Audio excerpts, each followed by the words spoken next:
Top of the hour, it's 7 o'clock. And welcome to Moreton Bay Live with Kim, Daryl and Andrew for another day. Good morning, gentlemen. Yeah, it's good to be here. Second show. We successfully got through the first one. Yeah, we did actually. So it's really good to be back in the Moreton Bay region and broadcasting live around the country. That might have somewhat been to the accolades of our wonderful producers, Jodie and Claire, that helped us to get through that first show, I think. Absolutely. Say hello to the audience. Morning, yeah. ladies. Yeah, that's a go. We are here, and welcome to Women's Week. That's right. This is going to be a special show. It will indeed. Yesterday was International Women's Day, and there's a lot of events that have been happening around the country leading up to yesterday as well, and still more through until the 15th. But today we decided that we would speak to a number of wonderful women who are really achieving great things in their own right. That's right. I was talking to Leanne Simpson yesterday out at Stanthorpe. I've been out there for the weekend, and I was talking to her about this podcast, and one thing for me, I just really want to, for myself, is for my mum, because my mum was not an independent woman. She was controlled by my dad and followed him around all the place. She had no control of finances. She had no driver's license, and she lost a lot of independence. So I just wish this sort of stuff that we have with women now was around for her to experience and share. And when we talk to Leanne later, she will tell you the story about her mother is been through 2 marriages, and now Leanne is the decision maker for it because she doesn't know how to make decisions. So this podcast for me today is going to be really special. Well, yeah, a couple of things. I'm really looking forward to one of the interviews that we've got coming up, and that's in relation to women and their financial security. I think that's really, really interesting because, as you mentioned, Daryl, relationships do change, and quite often we've done interviews as well, and I'm sure we all have, where it becomes very, very apparent that quite often the women don't have the same financial security as the men when those relationships do fall down. But there's other really, really good stuff, and we may as well also make the point that for you and I, Daryl, that International Women's Day yesterday, the special show today, and we're outnumbered 3-1 to bring this show together. Three women, and then there's the 2 of us. So, you know what they say, with anything like this, quite often it's actually the women that are more level-headed.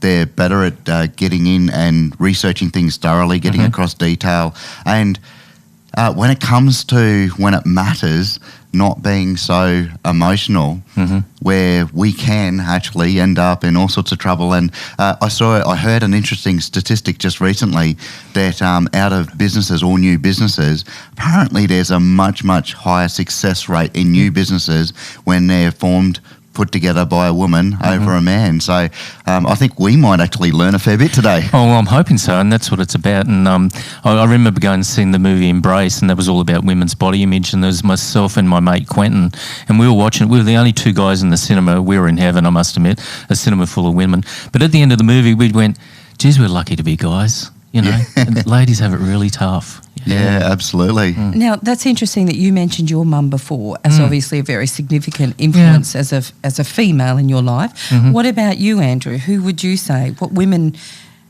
do you think have influenced you throughout your life that have left an impression? I'd say very varied and many. I'd go to my mum as well. Naturally growing up, a great influence. And in our family, we did the transition. So mum was quite qualified before having children as an occupational therapist. Then going right through primary school into early high school, mum was a stay-at-home mum. Back then you could do that. There was a lot more of that.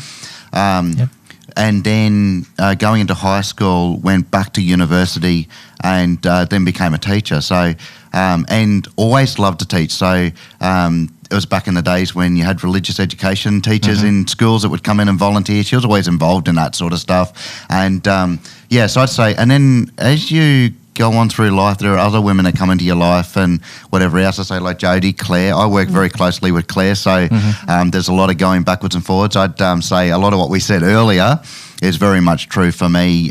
There are things that I want to react in the type of business that we operate on a day-to-day basis, and to have good, strong women around me that can give good feedback and be grounding at times, that's very, very important. And I think that's there are others around through the region as well.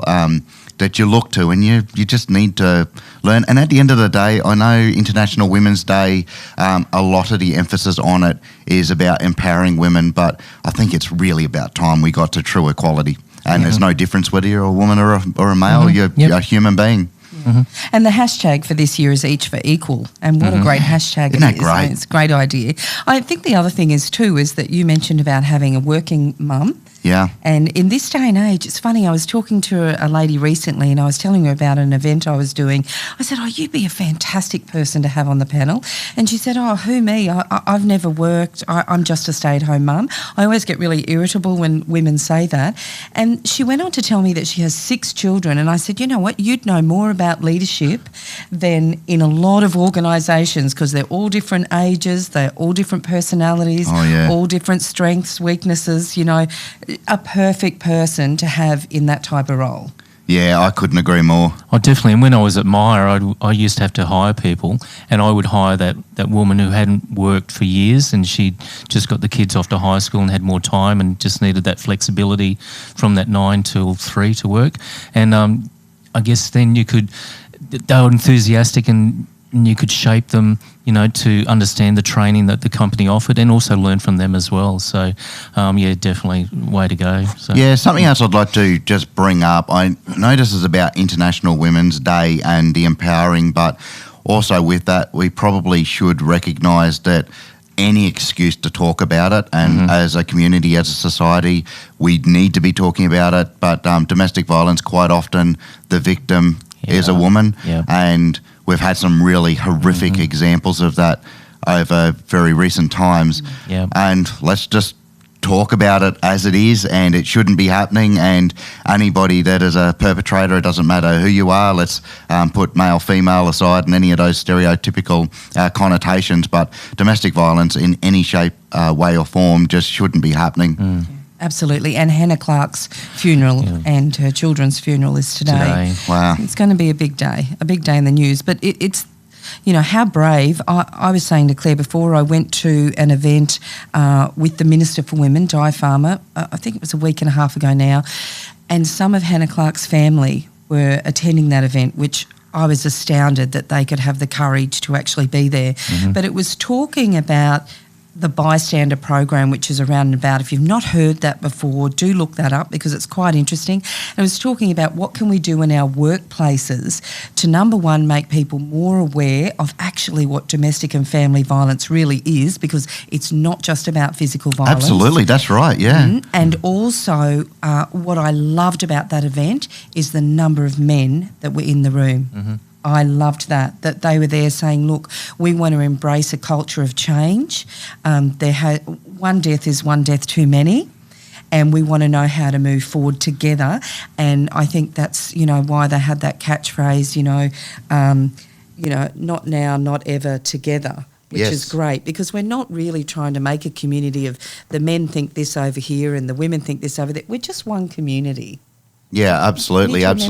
Might just take us sideways for a moment, but if you are in the Moreton Bay region and you're planning on hitting the Bruce Highway, heading down from Caboolture or anywhere else in between, from Caboolture it's going to take you about an hour and 18 minutes to get into Brisbane. There is congestions on the road around Burpengary, south of Deception Bay. It speeds up a little bit and then it slows down again around the infamous North Lakes area. So be prepared for that. But you are listening to Moreton Bay Live with Kim, Daryl and Andrew, discussing all things Moreton Bay and beyond, more importantly, and beyond as well. Hey, Daryl. Oh, it's certainly right around the country. Let's go for it. And there's plenty of places that you can get involved. You can listen, head to moretonbaylive.com or onto Facebook, facebook.com/trueau.news, or just search trueau.news. With the team here, you can interact. You can jump into those comment sections and have a good chat, get involved. Let us know what you might want to talk about. So jump on to any of those places. If you are on the Moreton Bay .live website or moretonbaylive.com, there's a couple of things you can do there. You can put in a shout out, you can call in, you can check out the music that we play. There's a link there to that. Thank you to Jody for bringing that together. You can join the conversation on Twitter, on Facebook, on Twitch if you're around there. We've gone out to all of the socials. Yeah, Twitch. Look, that's a platform that a lot of gamers Okay. use, Yep. but it's owned, Amazon? Yeah. Yeah, they own Twitch. So, Okay. there to you go. check that So out. we're into technology around here. And then you can also listen to our previous episodes on demand as well, or submit a traffic, weather or news update. Plenty for you to do. Wow, I'm tired. Yeah, that's right. Now, I'm just going to quickly explain to people why my voice sounds like this, because Kim, when you came in, it was the first thing that you noticed. Like, what on earth have you been up to? So it's been a very, very big weekend. We had park vibes down in Pine Rivers, the Strathpine Park there on Saturday. That was very well attended. There was a lot that happened there. It was great to see the community come together. And then yesterday was the big gay day, which was held down at the Wickham in Brisbane. We were involved in that because we do podcasting with Paul Wheeler there. He was the MC for it. He managed to tick off one of his bucket lists, which was meeting Mel C from the Spice Girls. Melanie C, yeah. Melody, is it Melody or Melanie? Melanie. Yeah, there you go, Melanie. yeah. We had clarification yesterday around that as well. Yep. But yeah, that was very well attended and whatever else. And they acknowledged International Women's Day as well. Great. And really drove home the point that they're, it's meant to be an inclusive society that, accepts and recognises everybody. Absolutely. And so that's why you're sounding a little bit deeper today than normal, because you've had a very long weekend. I just need to be clear, we didn't party hard or anything like that. We did work each of those events, but it's just, I think it's the hours that we've done over those last few days. We don't actually mind you having a social life. If you had partied, that's Wish okay. that we did. Yeah, didn't happen. No, it's all good. Well, we're going to catch up with Carly Banks soon. Yes, that'd be good to catch up with her and see what's been happening in her life since she left Toowoomba. So, yeah. Terrific. We will be right back after this.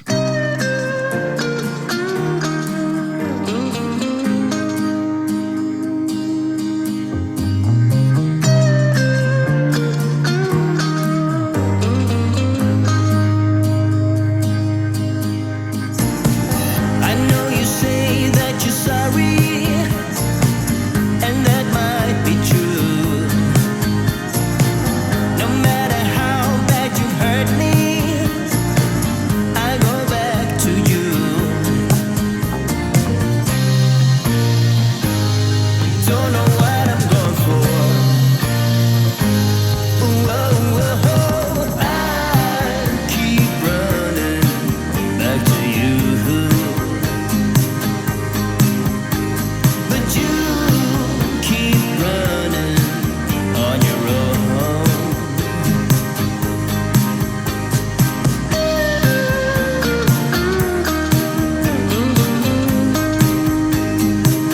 I keep running back to you.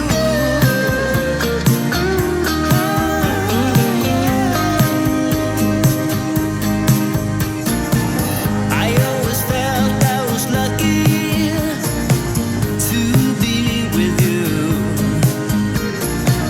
And even though it's all clear now, for me it still feels true.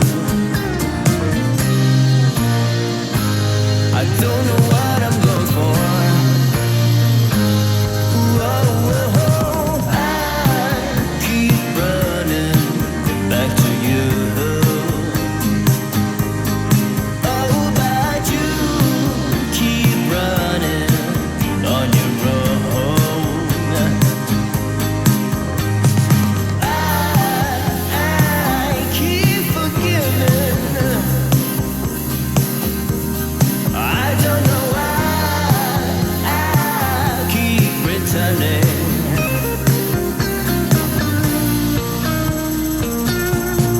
Oh, I keep running back to you. Oh, you keep running on your own.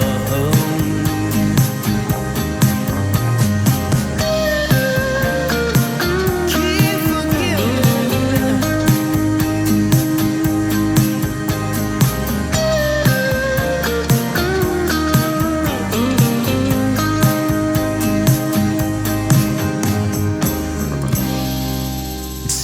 It's 7:14.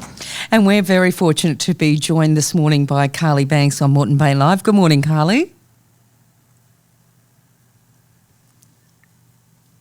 Try that again. Hello. Hello. How are you going? I'm good. How are you doing, Kim? Yeah, we're great. Look, it's been a long time since you and I had a chat. For our listeners, Andrew and Daryl, I'll mention that Carly and I went to high school together, which is a little wee while back. Actually, I was reading some info on you this morning, and it was saying how that when you first got into sport at our school that we went to school together, that you were advised that it was unladylike to play footy. Is that right? Yeah, that certainly was. The sisters didn't think it was such a good idea because they didn't really know too much, about touch footy. But they soon came around and managed to convince all the friends to play, and the rest is history, I suppose. Yeah. What was it that it took you, Carly, to stick with the dream of thinking that you could be an elite athlete when everyone around you was saying you really can't do this? Yeah, I think the things that happen now and the things that sort of happen then are the same. If you have a really tight sort of circle around you in terms of like close family and friends who sort of back you in, it makes it so much easier, to chase, the goals and the dreams that you're after. And I think that I've always been very fortunate in that I've had a very close, support network who've always sort of, really willed me, to keep going in times when I felt like, maybe giving up or thinking that, it wasn't sort of possible to achieve the things that I'd set out to do. Carly Banks, there's, quite often when you talk to sports people, you get a real sense that there is no way in the world that it's money that drives them to get involved in it. But there's been this move and this language and this conversation that, there's a big disparity between male sports and female sports when it comes to money and sponsorship and all of that sort of stuff. How do you see that being in the middle of it? Yeah, definitely. We're certainly living in a time of change, and it's very exciting. When you see, the way that rugby league, the AFL, soccer, women's cricket with the sort of women's, winning, another World Cup, sort of in the last 24 hours. You see that, there's a fairer sort of, groundswell for for support for people to be able to make a living and to actually do something great with it. And it's quite interesting. Like, I think, like, as someone who's now a coach, as an athlete in my prime, you're sort of thinking, wow, if all of that was available, back then things would have been a lot easier. I remember sort of, I've played for Australia in 3 different sports, and I think that easily with the money that I've spent, over the years, I could have bought maybe 3 houses with the amount of money that we've had to invest to be able to do it. But it actually gives you a sense of pride that you've been one of the people who set things in sort of motion. Like, we're like the pioneers of the sport, I suppose, in all the different sports, and to be able to see now, to turn on the TV and see like, a packed house to watch the cricket final, or, the AFL girls doing well, or equal prize money in tennis, or all the sorts of stuff that's going on. It certainly gives you, a great sense of pride, and, you just want these, female athletes to have as many opportunities as they can, so we can all celebrate, just how good, our female athletes are on the world stage. Yeah, Carly, Daryl here. How are you today?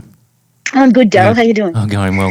I sat with Janet Suey about 2 years ago, and we were talking about Indigenous female football, and the Mustangs, the girls team, were playing really, really well, and the guys were playing good, but the Chronicle were just covering the boys. And how do we get the media now? I mean, maybe the cricket is going to help after last night, but how do we get the media to focus more on women's sport, especially on the local level?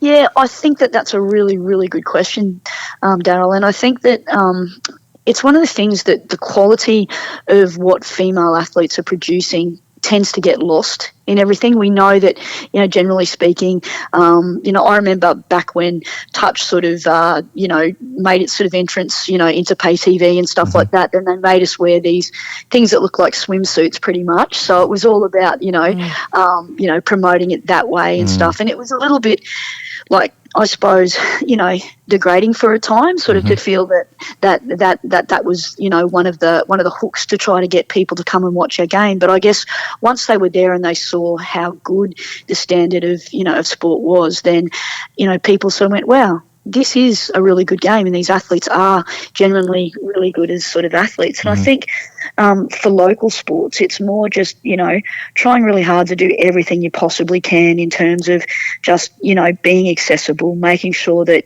like you're constantly sending, information to the media, like you're doing those things so that, if you're persistent, I suppose it's with everything, you need to just keep trying. And I think eventually, people sort of go, you know what, this is something that is worth, showing an interest in and being there. And I think, the more that we have, spectators and people turning up and people, showing their support, hopefully the media sees that and says, yeah, look, this is something well worth publicising because it is, newsworthy. Carly, you've definitely had your share of injuries over the time, and I often see the updates on your Facebook feed about what you're doing, like with your swimming training and, to work with those shoulders and whatnot.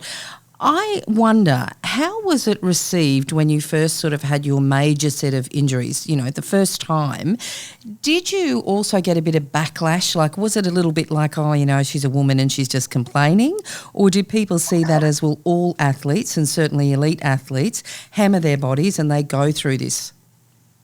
Yeah, it's been quite an interesting journey. I suppose there are two sort of junctions sort of, in my career. Like my playing sort of background, obviously I trained really, really hard, as an athlete to achieve the things that I did. And I suppose, like every athlete, there's a lot of things that can sort of happen, in retirement and sort of stuff. And then as a coach, I suppose, I've had problems with my back and a few things like that. And I think that you just have to, try to, do your best. I'm a professional coach. That's what I do for a living. So for me, when I had a serious back injury a couple of years ago, I had to sort of keep that fairly quiet because I was concerned that, if people found out that, I was that injured, then, I don't know if I'd still, people would still want to be, trained by me, or that it would, possibly affect, my climb towards being, an elite an elite coach, in the sport,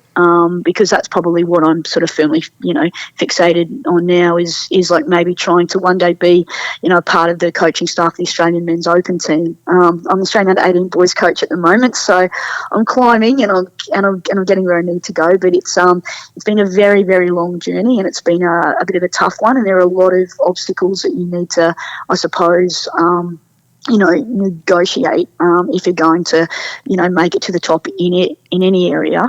But yeah, it's been an interesting journey, and the injuries and stuff are sort of just a part of it. And I think you just, you just have to work hard on your rehab. You have to do everything right, and then, hopefully everything falls into place for you. So I've been fairly sort of lucky in terms of, the way that people have responded to, my injuries. But again, I've worked really hard to overcome them as well, which sort of helps. Yeah, Carly, you mentioned that you've had to overcome those injuries, and that you've been surprised at how people have responded to even finding out about those injuries. Again, it might just be because of the media coverage that male sports attracts, but when it comes to football, quite often there are almost full segments of sports shows where they talk about injuries when it comes to male sports. Is there a difference in the way that injuries are recognised between male and female sport? Yeah, I think sort of because we're just entering into this realm of professionalism. Yeah. It's a very interesting thing, because I remember a couple of years ago with the rugby league, the state of origin thing. It's now exploded in terms of the women's game. People are really interested, but there was a lot of injuries that were happening, around that time, and people were saying, well, the girls aren't used to playing week in, week out the way that they are in the NRL, so that's why we're seeing all these injuries and it is something that is very interesting, because a lot of the girls haven't been playing a sport like rugby league since they were, 6 and 7 years old. So your body gets conditioned to being tackled hard and all of that sort of stuff over and over. So I think there has to be an appreciation of the fact that, now as people, are coming to the sport and playing at a competitive level more consistently, it's just going to take a while for, people's bodies to actually, take that week in, week out sort of punishment at that advanced level. So we need to be patient too as a society as this sort of happens. And I think the more we see kids playing, like girls playing, rugby league at a young age, rugby union, etc., then that will be just part of, the way that, the athlete evolves. And I think it's sort of part of it that we just need to be sensible in the way that we sort of accept that, right now, there's probably going to be a bigger, injury attrition rate, and we just have to, sort of be patient with that and just appreciative of the fact that these female athletes, a lot of them, they're not full-time athletes, it's about sort of, juggling their work, their career, their study, their family life and all this sort of stuff. So it's quite admirable that a lot of these female athletes are still excelling at the highest level, and yet they have all these other responsibilities to take care of. And again, celebrating International Women's Day, it's probably an appropriate time to make that, that point. Carly, you mentioned women playing sport and getting into it from a young age.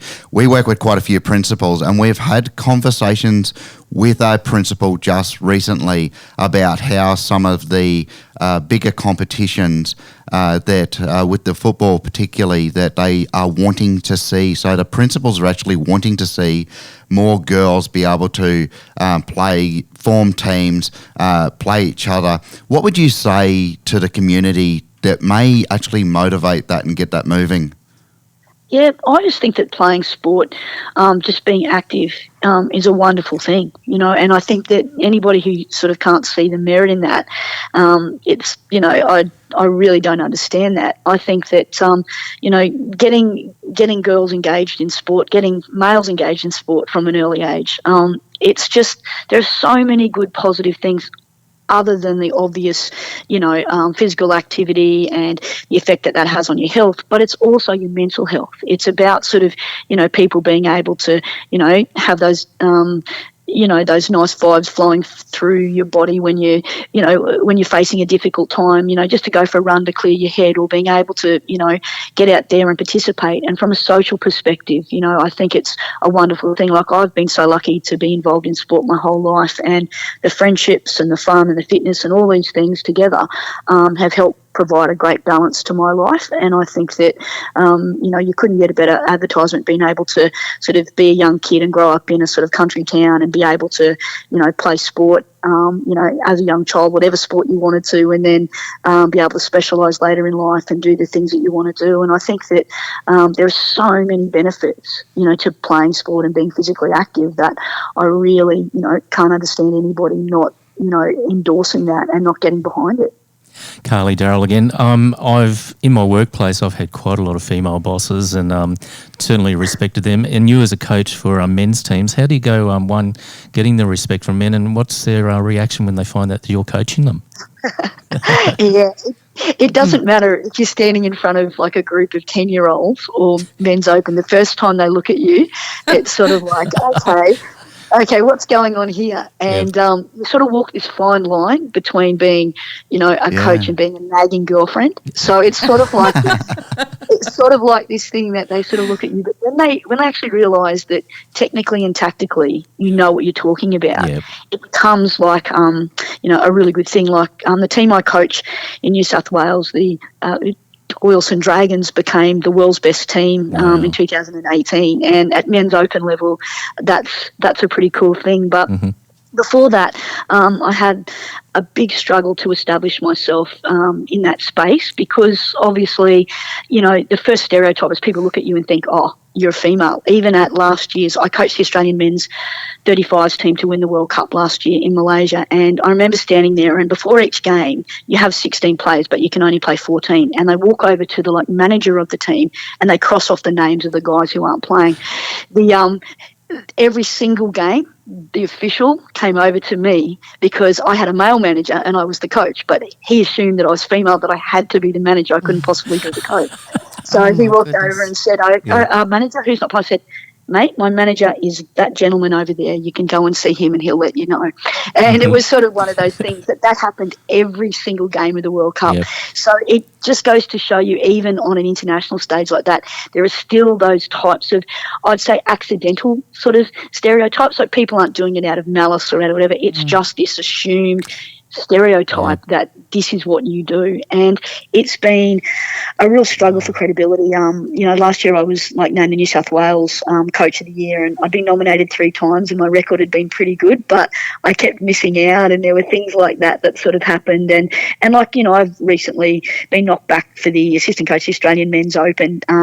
But I just have to keep working hard. I'm in the ballpark and I have to keep going. And it's one of those things that I don't mind fighting for a bit more sort of credibility and continuing to do it, because you're not doing this stuff to, assume these high level positions. What you're trying to do is to work with, the players at an elite level at the highest standard that your skill set, complements. So for me, it's about working hard, having the respect of my players. And it's like in a game, it's process over outcome. So I don't look at the scoreboard. I don't care about that. I just keep my head down and work hard and go win the next set, win the next play that's there, and pretty much that's how I operate. And at the end of the day, if I've got the respect of the players that I coach, if they're becoming better players and people, then I'm doing my job.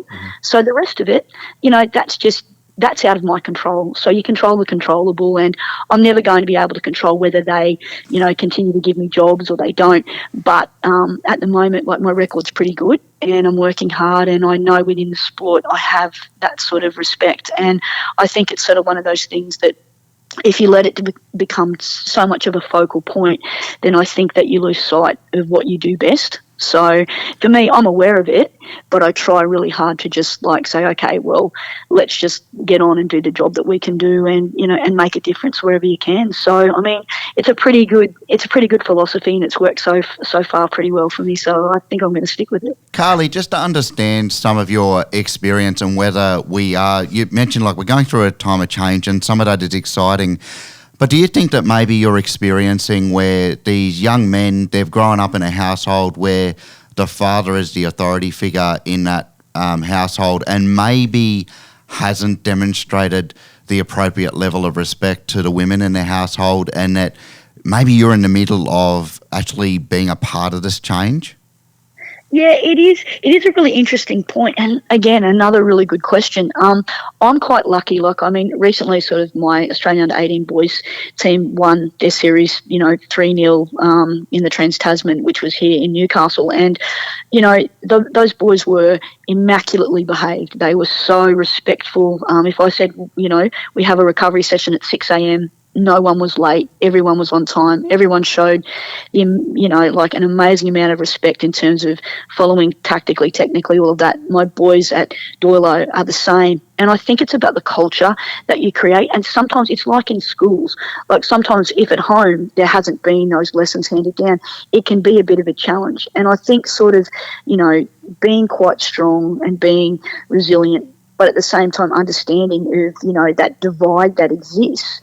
And I guess, a lack of education rather than it being, a natural arrogance or whatever. It's just about an education process. And I think we are in a really interesting sort of time at the moment. And I think it's all about, trying to just enlighten people and trying to be patient yourself with the process. And I know that, it's been a bit more difficult for me, but I'm thinking that the female coaches that come after me, it's going to be so much easier because of the way that, I've been able to walk and the pathway that I've been able to I guess, tread. I hope that people can follow that, and people look up and they see,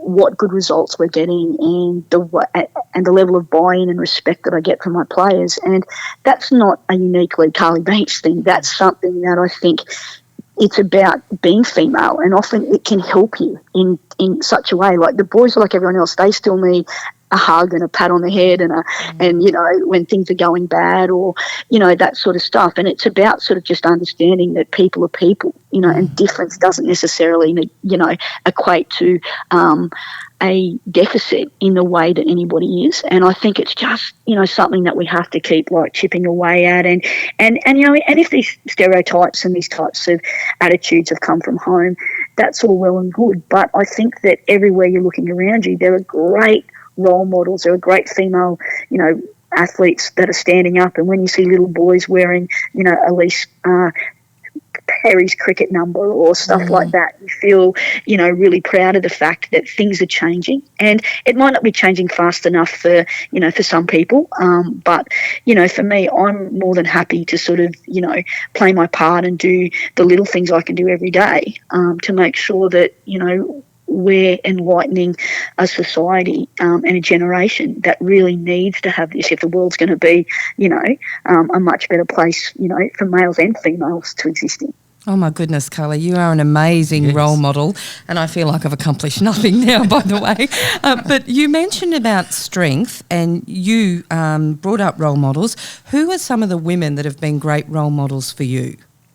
Yeah, I was pretty lucky, as a kid growing up, in Toowoomba, as you know, Kim. Like there were a lot of local, female athletes like Sue Buback and Lynn Lang, who both from softball and soccer, who sort of had helped me, as a kid, and they would pick me up for training or take me places, and they basically paid it forward in terms of, doing something to help a young kid, to be a better athlete and a better person. And I think sort of going back there, they're not household names in Australian sport by any stretch of the imagination, but to me they were like heroes and role models who stood up really, really well. And within sort of touch, there was people like Karen Smith, who actually lived in New South Wales, who was the Australian women's captain, who took a bit of an interest, in me, as a young player, and would constantly, give me a lot of inspiration and a lot of feedback about how I was going, and that I could make it if I really wanted to. And it was really nice, when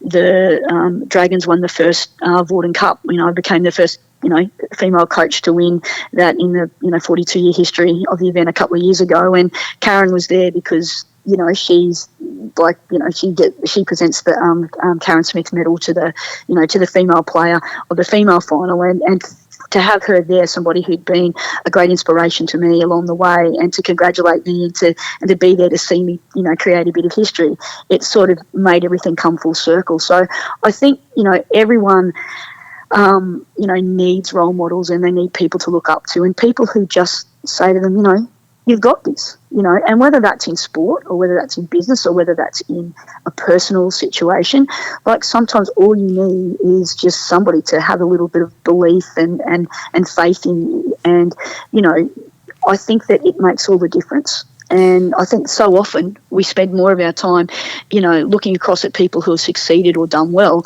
and it's that whole tall poppy syndrome. But instead of people chopping people down, it's so nice when people uplift each other and basically say, hey, you can achieve something great here, and I'm going to back you in all the way. And as I said to you, going back to your very first question, it's having that circle around you of people who are trusted confidants, who will back you in, and no matter what, love you unconditionally for who you are. And I think, that's a really important thing. I mean, I suppose with me, I tick all the things. I'm Indigenous, I'm female, I'm gay. I mean, my friends love it. Like if there was a whatever, I tick all the boxes, And so for me, I am so lucky that I'm surrounded by great people who uplift me constantly, Kim. And I think that's one of the great things. So if I can pass anything on to young kids and to other people, it's that. It's just, really, be appreciative of the people who sacrifice so much for you to achieve your things, and then pass that on and give them as much,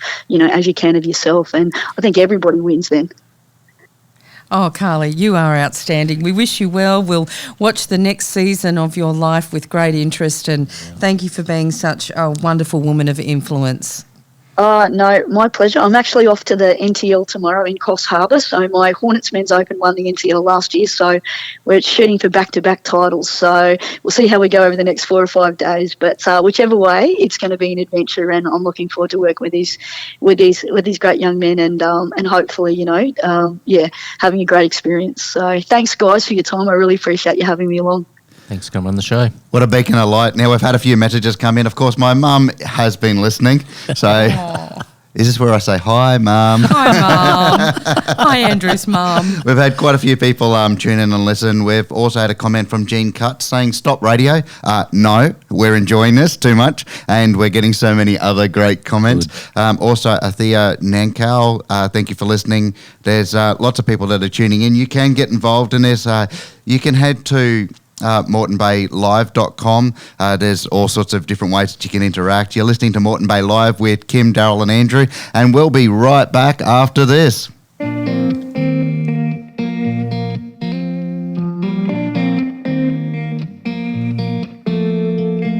When we were younger, we used to sit on the grass among the flowers.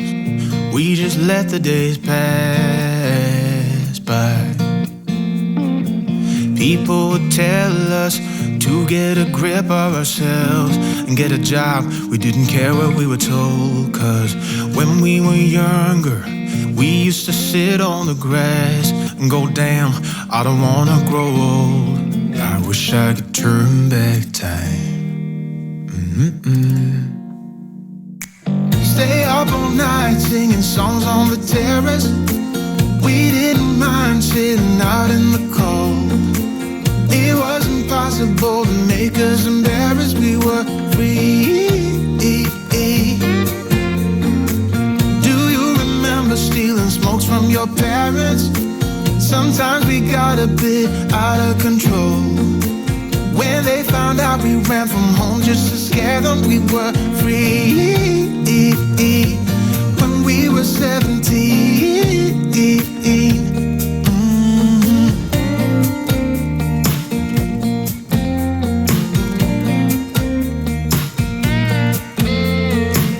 When we got older, we tried to stay in touch,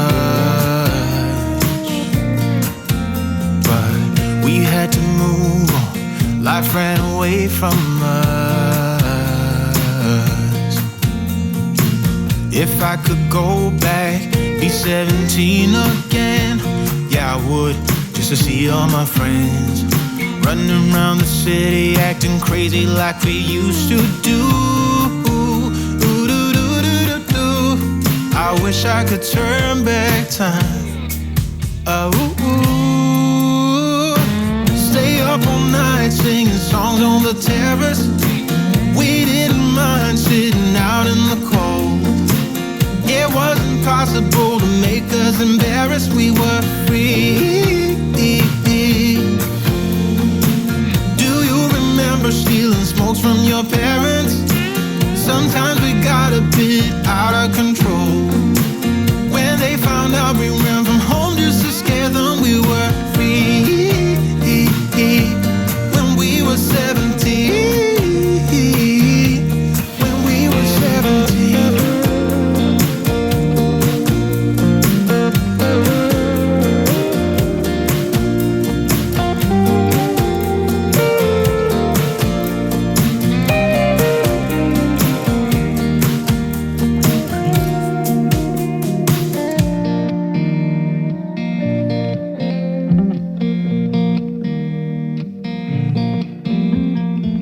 When we were younger, we used to sit on the grass and go, damn, I don't wanna grow old.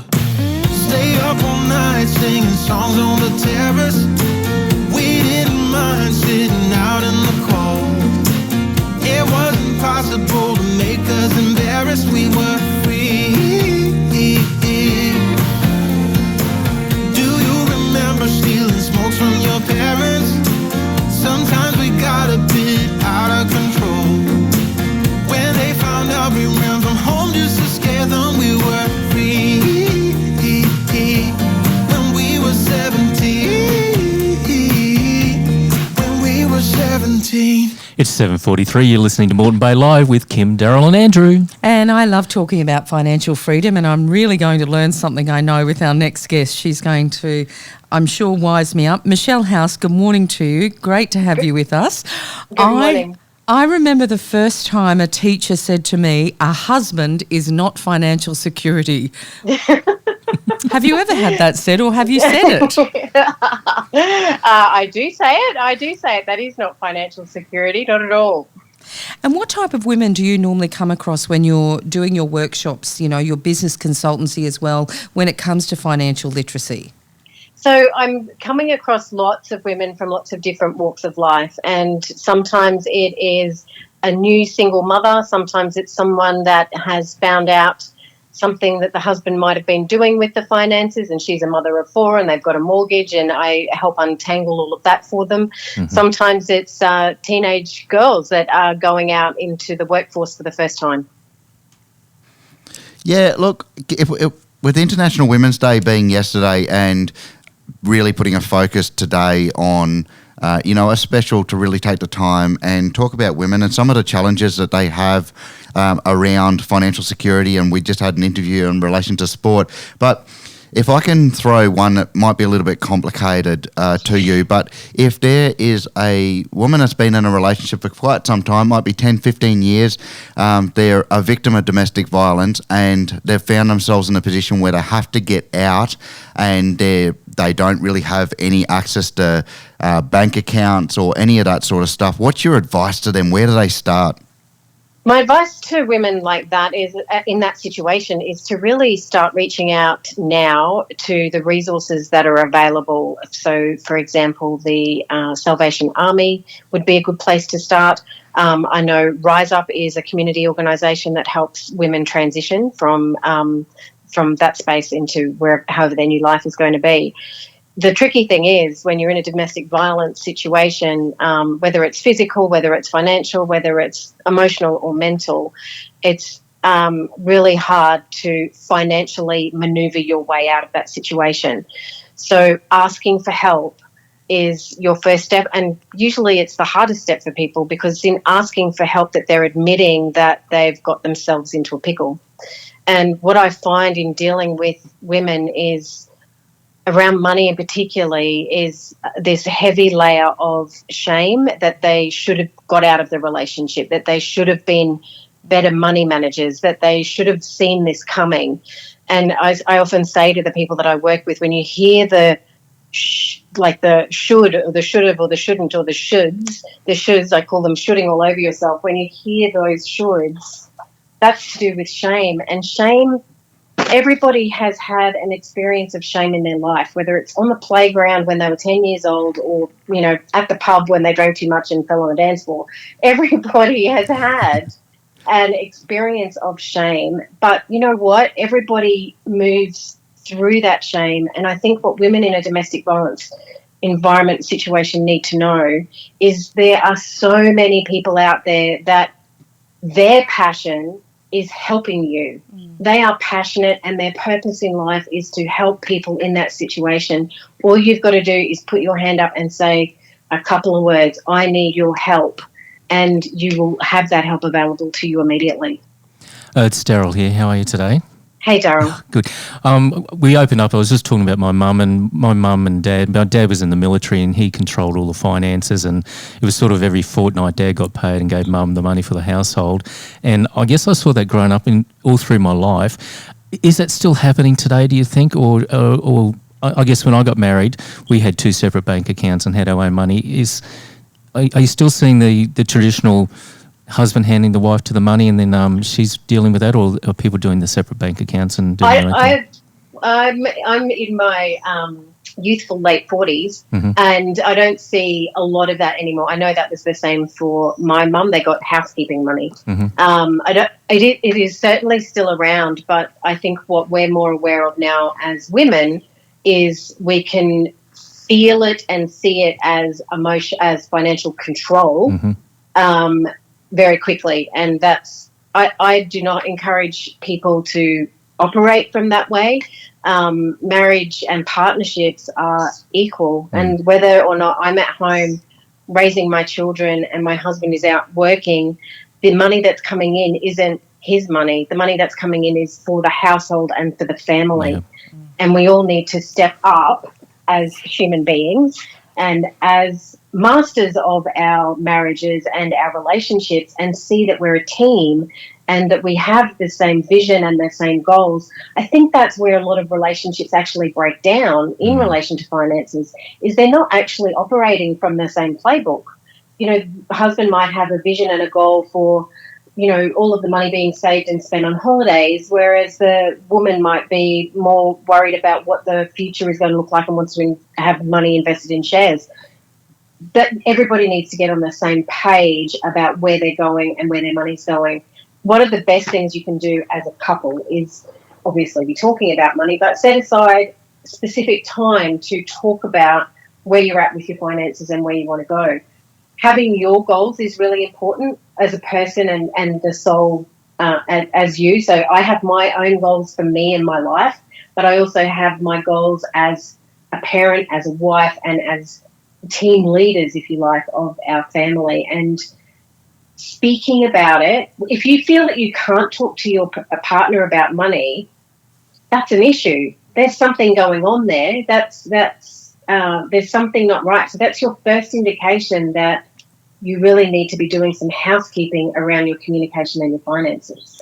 Michelle House, if we can go right back to the start for a young girl, a teenager in high school, about to start their very, very first job, casual, might be at a takeaway or some other sort of job, what is your advice to them to get started, to set themselves up for life, to maybe insulate themselves from any of these other things that may happen along the way? I think that's one of the blessings and one of the things that we can celebrate for International Women's Day is all of the women that have come before us that we can now stand on the shoulders of, that have given us the opportunity to have a part-time job at the bakery at 15 years old. You know, that wasn't possible for a couple of generations ago. So we already are being given the financial independence. It's up to us to really embrace that at that young age of 15 and be sensible but also be practical. You know, I've got every money book you could possibly imagine in my bookshelf, and I've been reading money books since I was 18, and every single book has the same structure and the same habits that you need to form around money. There is no new information. There's new writers and new book covers, but there's no new information. Put 10% away. That's the very first thing you do, is just take 10% automatically going off to another account. And if that's the only thing you ever do when you are 15 and you get that first job, that is your one good start that you have, and that one habit. I'm very big on, especially when it comes to money, you have to start with very small, little achievable goals. And if you can put 10% away of your $150 paycheck that you're getting from the bakery, then that is a step in the right direction. Michelle, obviously, it's very evident to me that you're a lifelong learner, so thank you for sharing all your wisdom with us today. What was it that led you down this path? Was there someone in your life, be it male or female, when you were young that made you think, I'm not going to get into that situation? Or where did your love of finance and independence come from? Well, one of the first memories that pops into my head was my parents fighting about the electricity bill. And I don't know, maybe I was 10, 11, 12, I guess, and the tension and the hostility and the anger was really quite overwhelming for that 10-year-old. And it wasn't as if they had realised, I think, that they were fighting in front of us and then went away, which, again, is something that I don't encourage. But for me, I think at that moment I made a decision that I'm never going to be in a position where I'm fighting about a bill with my partner, or I'm never going to be in a position where I can't pay a bill. Now, here I am 30, 40 odd years later going, have I ever been in a position where I can't pay a bill? Yes, I have. So I am human, and life happens and things go wrong and things fall apart. But I think also in that moment and the lifelong learning that I've done with myself and what I learned from the people that I work with, I mean, sometimes those people are my greatest teachers, is that I have this resilience to bounce back and this resilience to know that everything is going to be okay if I don't put my head in the sand. If I put my head in the sand, everything will likely go down the toilet. But I've developed confidence and I've developed the ability to pick up the phone early in the piece and say, you know what, Mr. Bank, I don't think I'm going to be able to make this payment next week. How can you help me? And in doing that actually takes the stress and the anxiety about what's got to happen next, which actually frees up your brain and your energy and your motivation to actually go and get everything back under control again. Michelle House, for those listening to this and maybe they want more information, you're a financial coach and educator. How do they get in touch with you? So at the moment, the best place to get in touch with me is jump onto Facebook and jump into my Rich Living Room group, which is called The Rich Living Room. We're actually I've just finished running a 5-day budget bliss challenge. So all of that information is there if anybody wants to jump on. And today we're starting the 7 steps to fall in love with your money, because I think that is another really important thing, is when we're scared of money and when we're scared of paying bills and we're scared that we don't have enough, we actually keep pushing it away. When we just fall in love with it and feel grateful for everything that we've had and actually look at our lives and think about how lucky and what a beautiful life we've had so far, we can actually create abundance and wealth and prosperity in our lives quite easily. Yeah, Michelle House, thank you very much for spending time with our listeners today. Thanks so much for having me. You are listening to Moreton Bay Live. You can join in plenty of different ways. It's with Kim, Daryl and Andrew discussing all things Moreton Bay and beyond. I'd like to say a massive big thank you to 4AUR 101.5 FM. We're using their podcast studios to broadcast this out across many different platforms. You can go to moretonbaylive.com. You can go to facebook.com/trueau.news, or just search trueau.news. The team being Kim, Daryl, Andrew, and also Jodie and Claire. They've been doing a whole lot of hard work bringing this together. And just as importantly, the listeners that have been getting involved, you can comment, you can give us feedback, you can, make a call on maybe bringing up another subject and getting involved. We're going to be right back after this.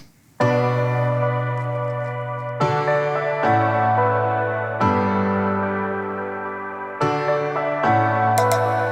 could stop pretending that I wanted this to happen. I could just say it. Say how I feel now, but my tongue is like a wall, keeping words safe in my heart. I can never say that, but I get too far in my thoughts. They take me back to the start, what we were, like we're still all good. I get too far in my thoughts. They take me back to the start, what we were.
It's a minute before 8. An investigation into the death of a 44-year-old man has commenced following a fatal marine accident in Moreton Bay, east of Redcliffe, on Saturday afternoon.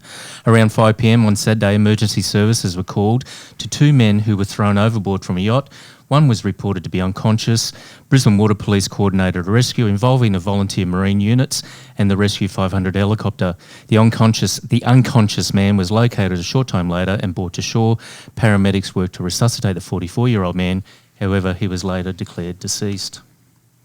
Mum, who cleared breast cancer and defied odds to have children, is struck with disease again. At 25 years of age, Emma Gorick was diagnosed with cancer. She beat the illness and defied the odds to have kids. Now the disease is back, but she's not giving up. Dolly Parton says she had no plans to retire anytime soon in an exclusive 60 Minutes interview with reporter Tom Steinfort. "I don't plan to retire. I just turned 74, she laughed to Steinfort. When asked about her plans for her upcoming 75th birthday, Dolly admitted, "I plan to be on the cover of Playboy magazine again." Dolly was the first country music singer to grace the cover of Playboy magazine in 1978. And staying with our International Women's Day theme, Australia has regained supremacy in the T20 landscape and smashed several records along the way to victory. While it was 5,000 short of the world record for a women's sporting event, there were incredible scenes with 86,174 fans packing the stands and making it a perfect setting for the final at the MCG. Although the crowd wasn't a world record, Australia were guided to several records along the way in what was a dominating performance. Elisa Henley set the platform with a 39-ball 75 as she cruised to 4 for 184 from its 20 overs. For more news, head to news.com.au. Moreton Bay Live with Kim, Daryl and Andrew. That's right, it's Moreton Bay Live. Welcome to the second hour of the show with Kim, Daryl and Andrew. We're having a great time. Kim, there was sign language. Women always do sign language with men, don't we? Oh, no, it's all good. You followed direction perfectly. I just said, hey, you talk next, is where I was coming from. But we're celebrating International Women's Day and Women's Week today, which is fabulous. We've had some wonderful female guests on already and more to come. Oh, yeah, gee, that first hour was powerful, wasn't it? We're discussing all things Moreton Bay and beyond. As Kim said, it's International Women's Day. That happened yesterday. This is a really important show. You may want to get involved. You can head to moretonbay.live.com or onto Facebook, facebook.com/trueau.news, or just search trueau.news.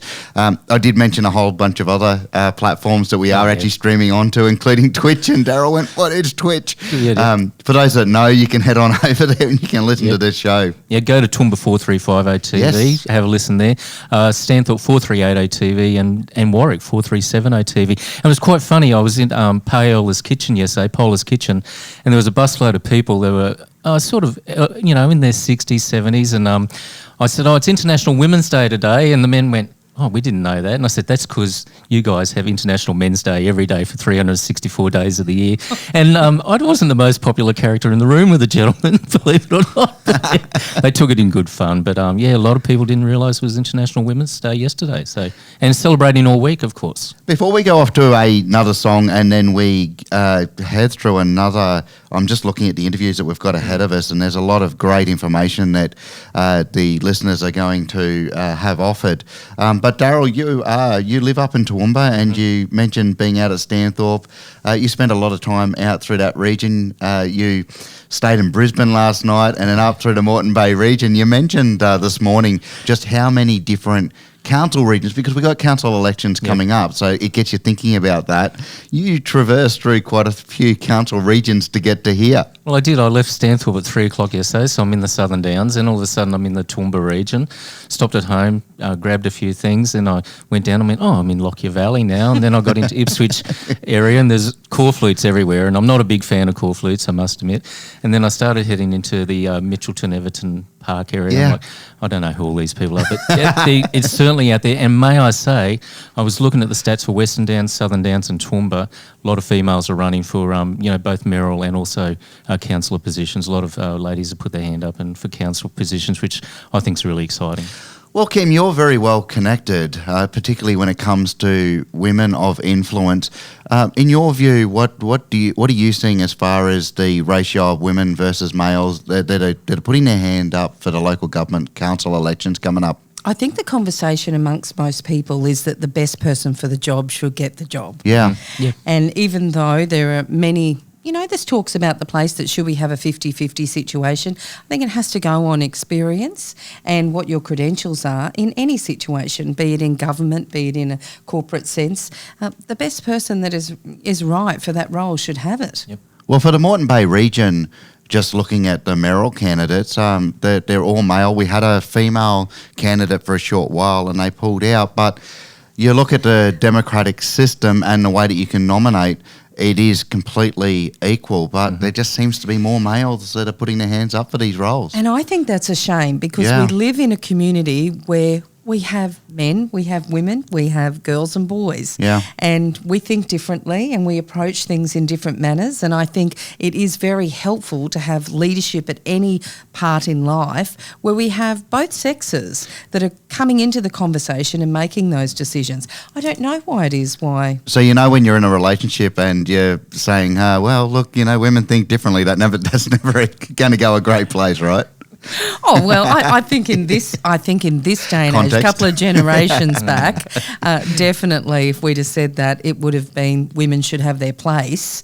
No, speak when you're spoken to type thing. We all know that. That's just the way it was. But I think in this day and age, most men are really quite welcoming of bringing women into the conversation, I feel. Oh, and I think the thinking differently that you touched on is actually a strength, and that if you are just going to be just a male sector solving problems or just a female sector solving problems, you're probably not going to come out. You may solve the problem, but maybe not the best way, and you can really work to each other's strengths, can't you? Yeah, and I think too, when we approach things, we've got to look at it like not what's my personal view, particularly if you're in business. Yeah. It's what are my clients or my customers, who are they, and are we being relatable to them if we're not really addressing half of the population? Yeah, that's true. Look, as we mentioned, there's a whole range of interviews that are going to be coming to us in this next hour. Please stay with us, but right now, dance the night away. Maybe I'm crazy, trying to fight it. Always been patient, now I can't wait no more. Been holding it back so long. Telephone calling, what can I say? It's all an illusion, and I'm better off this way. I'm running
66 and we keep on driving. We just do what we wanna do.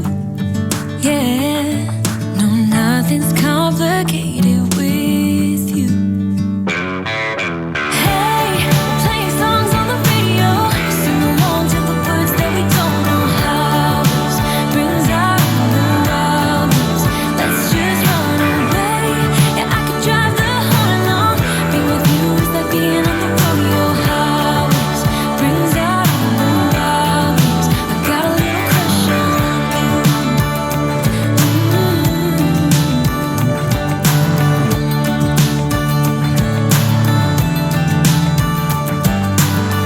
You say that I'm crazy.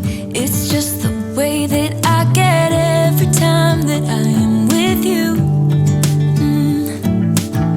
Your laughter takes me to heaven. I just wanna make you repeat it and repeat it again. Yeah, you make the sky so blue. No, nothing's complicated with you. Hey, playing songs on the radio, sing along to the words that we don't know how. Brings out the wildness. Let's just run away. Yeah, I could drive the whole night long. Being with you is like being on the rodeo highways. Brings out the wildness. I got a little crush on you.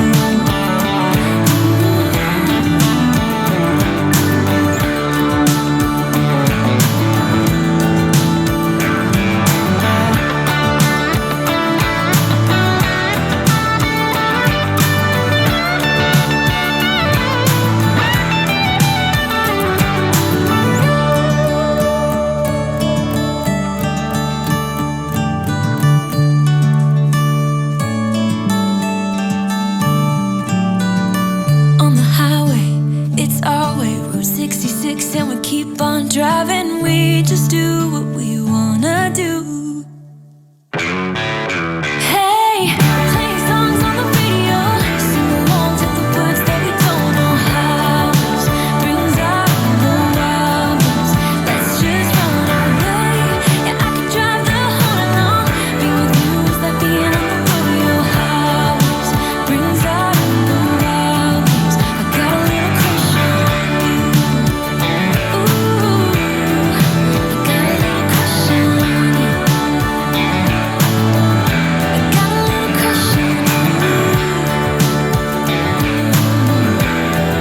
got a little crush on you. I got a little crush on you. Got a little crush on you. Moreton Bay Live with Kim, Daryl and Andrew. It's 8:13. Daryl and Andrew, Carney Liddell has a whole list of credentials a mile long to her name. The one that is most pertinent to me this morning is the fact that she has sat on the Premiers and DV Implementation Council for the last 5 years. Carney, good morning. Hannah Clark's service today. How Yeah. has this left you feeling? Oh, look, hi, Kim and everyone else. I'm like everyone, I guess, this particular case, and we have to always be mindful. And I guess when you do sit on the Premier's DV Council, I'm now sitting on the new council, the Domestic and Family Violence Prevention Council, is that we're acutely and intimately aware that we lose a sister every week to domestic and family violence. So I guess we can say those sort of stats.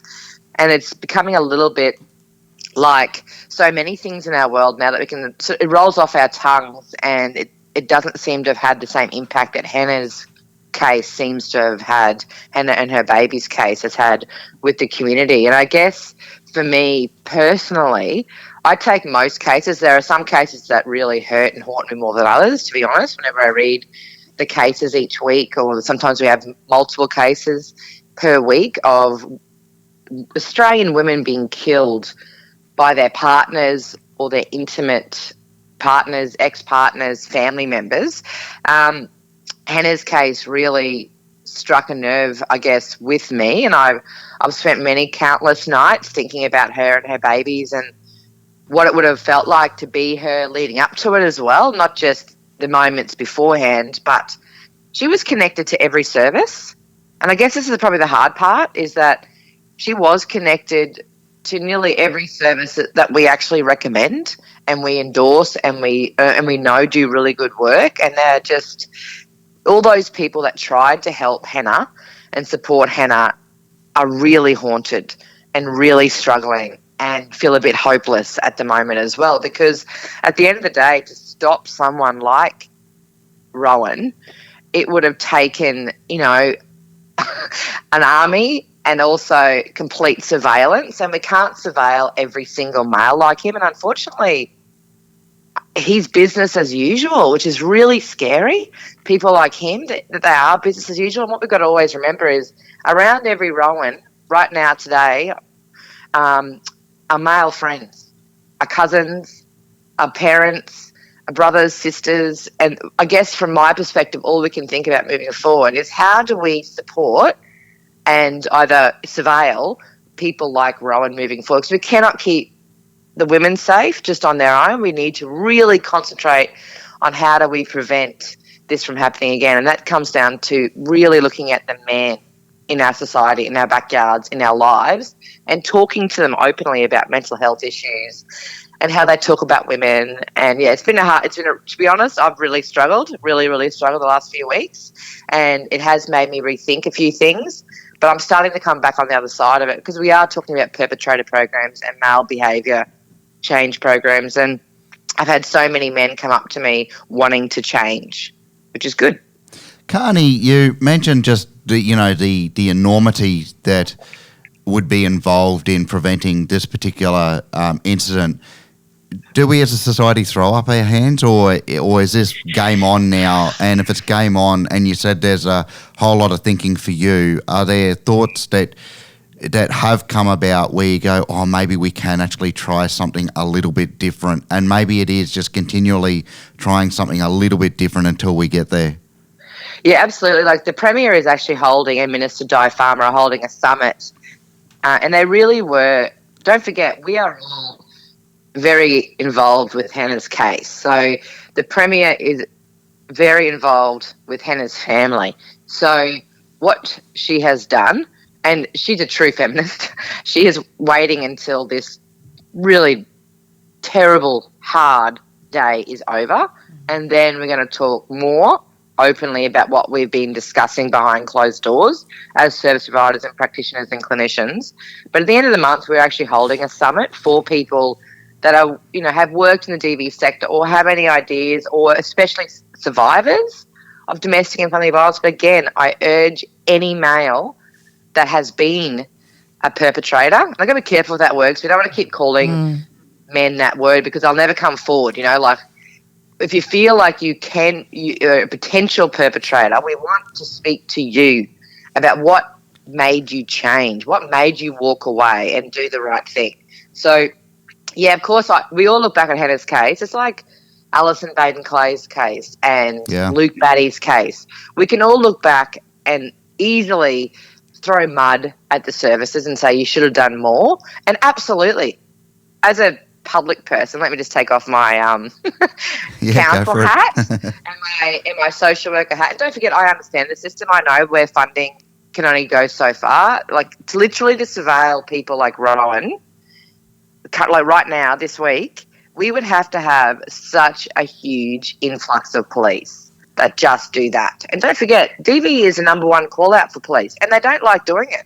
Nobody gets into the police force to have to go out to people's houses, day in, day out, multiple times per day to the same houses. Oh, Carney, and that's exactly right, isn't it? Because Commissioner Katarina Carroll said that just recently in relation to this case, in fact, that they have police officers that come on shift and they don't deal with anything else other than domestic violence. But if I can just explore this with you for a moment, we're talking about services, government services, funded services around surveilling. What about, there were reports that this individual, his friends and family, extended family, knew there was something wrong.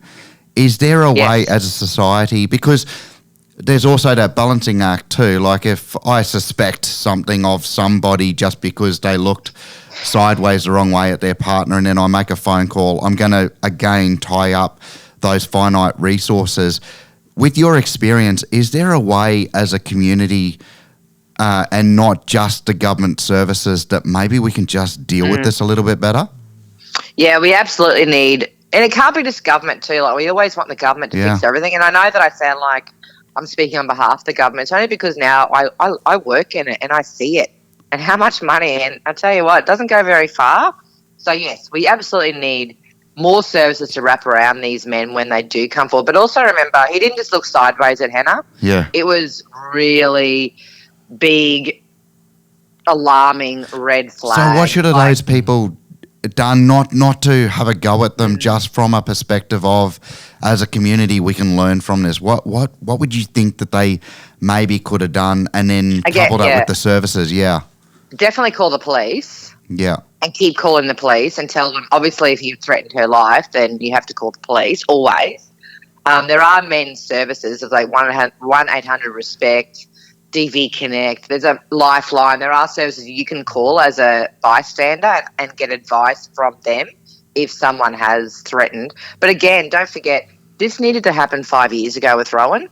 Like, a week out, he would have needed to, this is my public person speaking here, 24-hour surveillance, or don't forget, they can't just throw someone in jail unless they break the law. There are issues with our legislation around family law. We know this. We are calling all the time for a royal commission.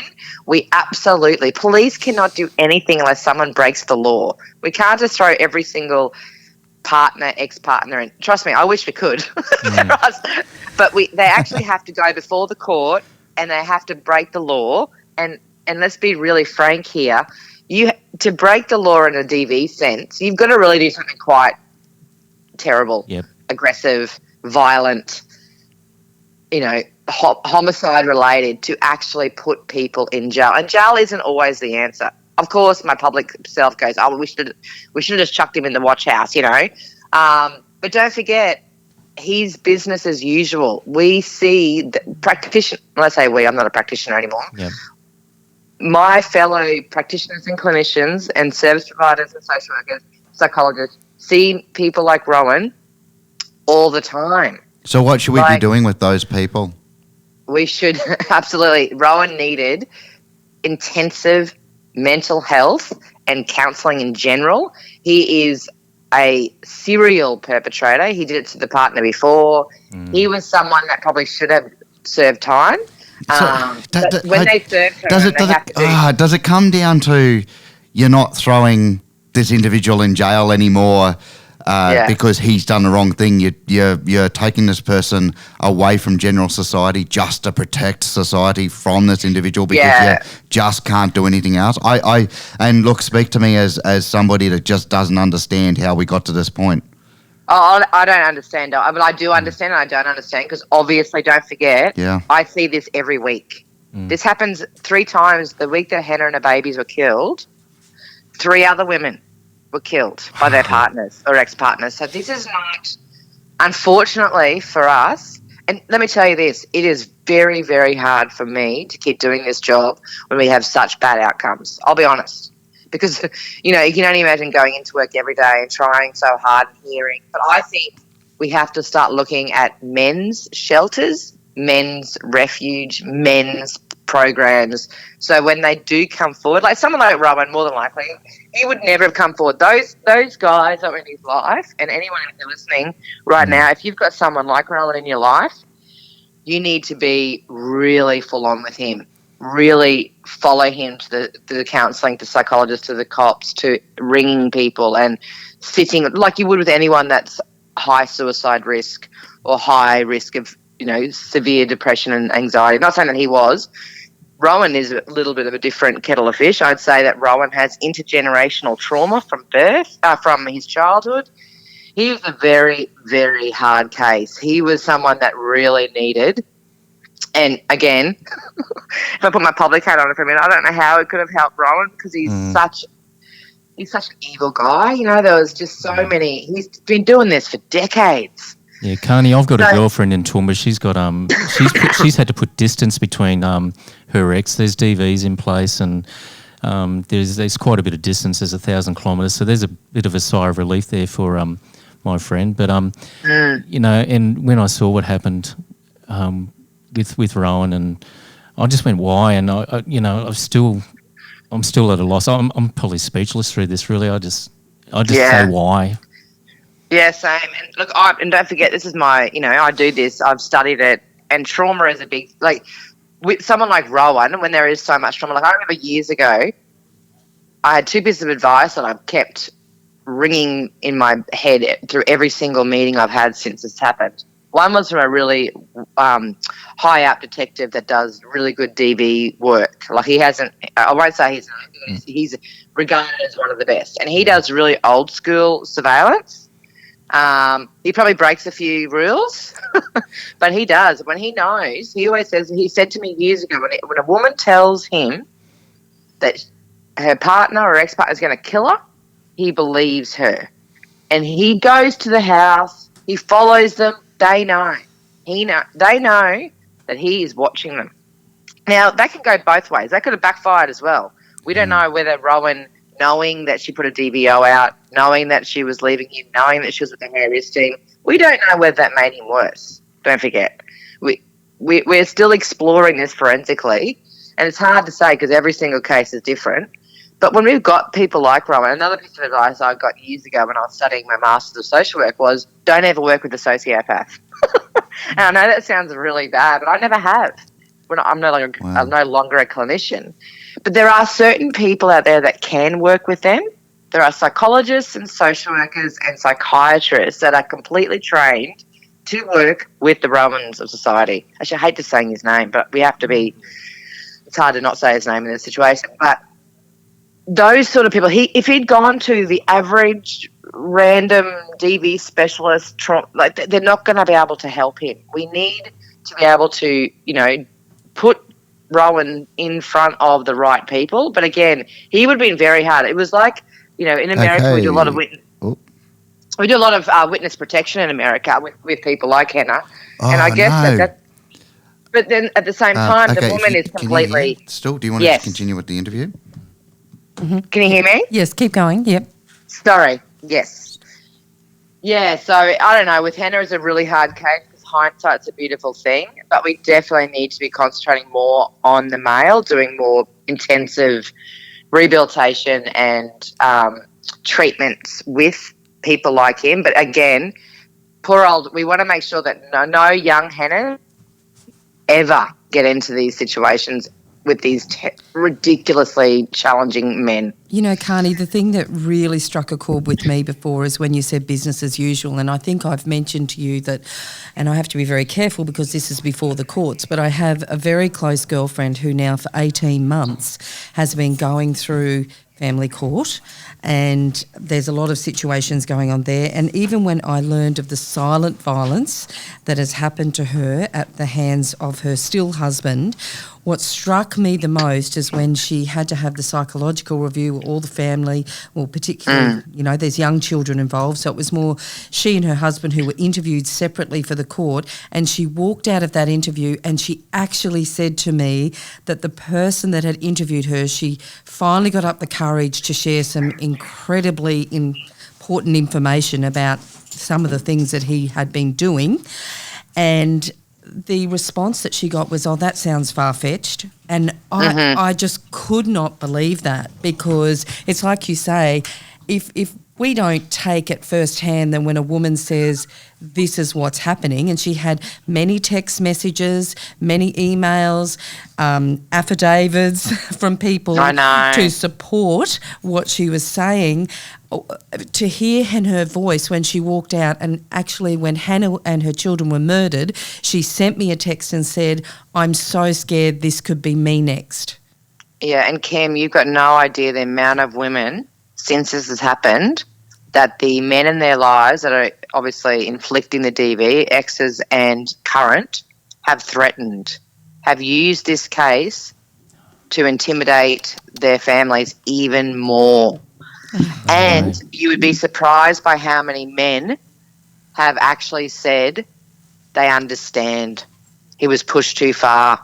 That it is quite astounding, because don't forget, for people like us, we are shocked, astounded, disgusted. I work in it every day. But, yeah, this has actually caused quite a huge influx an increase in calls to services from both men and women, and the men that are calling, some of them are seeking support. That's awesome, great, but you would be quite surprised and shocked by how many men are sympathising with him. And that, to me, shows it's a community issue. And again, government, I wish that we had a place we could put them all, but there isn't a place we can put them all. This is about the community coming forward. Don't forget, I haven't got all the answers. I really don't. Yeah. I struggle. Every time I go to the Aboriginal and Torres Strait Islander communities, I come back and my heart is actually breaking. And I don't have all the answers there. I come back from communities where the violence is escalating and women and children are living in such horrific situations, like third world conditions. I don't have all the answers, but people out there do. And I really encourage people to look out for the Premier's Summit and start ringing services, start writing letters. If you've got any ideas, now's the time. But I can tell you now where we'll be heading is looking at men and what has gone wrong. Why is it that we are currently living in a society where we lose in Australia? I mean, Australia is supposed to be the lucky country, you know? Yeah. And I just want to, I want to be very careful today because it is Henna's Day and it is raining and we're all crying for Henna and her babies. But just when we're thinking about what's happening right now in our backyards, think about how much money we spend on terrorism. And just think about the two biggest massacres Australia has ever had were Martin Bryant and the grandfather that shot dead his entire family, including 4 grandchildren who had autism. Now, that was 7 people in his family he shot dead. That was a domestic and family violence case, and obviously Martin Bryant. So when we look at these things, I think we need to start looking at what we spend our money on to keep us safe. And right now, if Rowan was a terrorist, if a week before Rowan did what he did, if he was seen as a terrorist that was threatening to kill 4 people, we would have. Absolutely. So I do think we have to start looking at things like, obviously I understand child safety and I understand family law court, but at the same time, if someone stole my kid, if my partner, ex-partner, or the father of my child took my child away from me for 4 nights, I can tell you now, I would want the police service to throw everything they had at him. And we would have as a family. 4 nights he took one of those children away from his, that little girl's family. And I think that's a huge red flag that we have to start looking at. And also coercive control, financial control, and sexual abuse.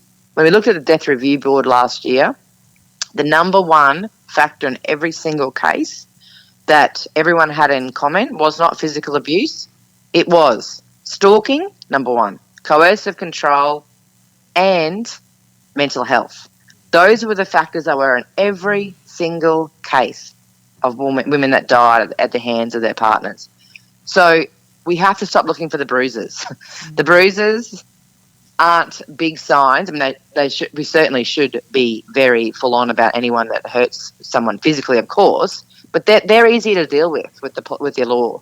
It's easy to throw people in jail or give them services or, put a DVO against them when there's bruises, but oftentimes, as Kim said, it is silent, really conniving, violent behaviours that are not considered physical. Oh, Carney, we're all just as in shock and we want the problem to be solved. But again, we don't know how, but I'm glad at least that we are continuing the conversation. And thank you to you and your colleagues who are on the front line who will be supporting Hannah and her children's family today, because without you, I don't know where they would be. And for the tireless work that you put in to protect women and children, we are full of gratitude. And I know that you're tired. I know it's really hard. And I am personally incredibly grateful to you for the fact that you get up every day and you keep slogging away at it. Oh, thank you. Well, I always say once you see it, you can't unsee it. And guess what? Australians, every single Australian now can say the same thing as I do. Why do I keep doing it? Because now you've seen it. So now you've seen it, you can't unsee it, which is hard. But at the same time, we've really got to start thinking about ways to make Australia, safe again. Yeah, Carney, thank you very much for your time with our listeners. You're listening to Moreton Bay Live with Kim, Daryl and Andrew. There was a slight momentary audio glitch on the way out. That was a really, really important interview. It continued along the way, so we will break that out as its own podcast and share that around all of our socials. I think that was some really important information. We have a whole lot coming up right next. Just stay with us. We are right into that last part of the hour. We only have 25 minutes to go, and we have so many interviews to get through because it's been such a great episode, hasn't it? The first hour just flew by, and just now I'm just now, wow, we've only got half an hour left. So. And when you have such powerful interviews like that, don't you at times just feel like you're a passenger in the seat of a motor vehicle that is headed somewhere really, really important? And that's where I think we need to be, Andrew. We need to listen. We don't need to just hear the headline. We need to listen to what their knowledge and expertise can bring to us as a community. That's exactly right. We'll be right back after this. We've had this conversation and you seem to agree with me, but when there's complications you withdraw and leave me to be. When there's a problem you become like a wall, and every time I trip it's a free fall. Why don't you help me the way I help you? You don't have to save me, just be my parachute. When I'm feeling down you're just not there, making sure I'm okay. Why don't you help me the way I help you?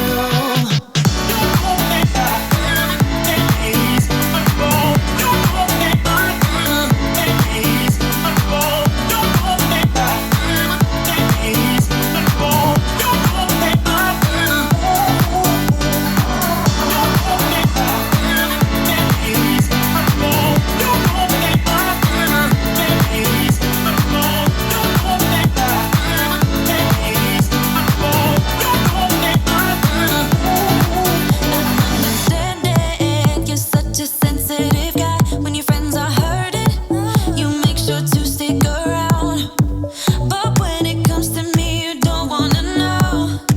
Yeah, every time I trip, it's a free fall. Why don't you help me the way I help you? You don't have to save me, just be my parachute. When I'm feeling down, you're just not there, making sure I'm okay. Why don't you help me the way I help you? Help me the way I help you. Oh yeah, the way I help you. Why don't you help me the way I help you?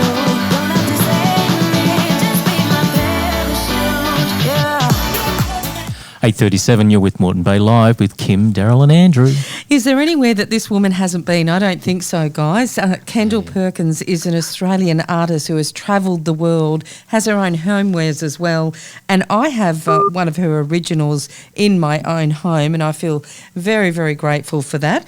So we're going to chat with her shortly. What's interesting is that she came into art at a time where, again, it wasn't really that extraordinary for a woman to be doing something on her own solo. So I think it's going to be quite interesting to chat with her. Good morning, Kendall. Good morning. We are so fortunate to speak to you today. Now, where in the world are you off to today, by the way? Toowoomba, actually. I'm just heading up the Good stuff. Up the range there, yes. To 4350.